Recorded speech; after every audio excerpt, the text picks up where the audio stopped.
এই জন্য রব্বুল আলামিন বলেন, ইন্নাল্লাযীনা ইউহিব্বুনা তাশিআল ফাহিশাতু ফিল্লাযীনা আমানু লাহুম আযাবুন আলীম, লাহুম আযাবুন আলীম ফিদ দুনিয়া ওয়াল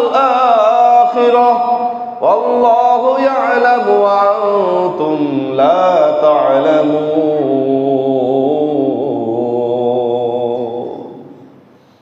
আল্লাহ তাআলা ঈমানদারকে সতর্ক করে দিয়ে বলেন, নিশ্চয় ঈমানদার যারা, তাদের মধ্যে অশ্লীলতা বেড়ে যাক, তাদের মধ্যে বেহায়াপনা বেড়ে যাক, তাদের মধ্যে পাপাচারিতা বেড়ে যাক, তাদের মধ্যে গুনাহ করার কাজটা বেড়ে যাক, ঈমানদাররা ধ্বংস হয়ে যাক, ঈমানদাররা পাপের মধ্যে লিপ্ত হয়ে যাক। এই কাজকে যারা সাপোর্ট করবে, এই কাজকে যারা পছন্দ করবে, এই কাজকে যারা মহব্বত করবে,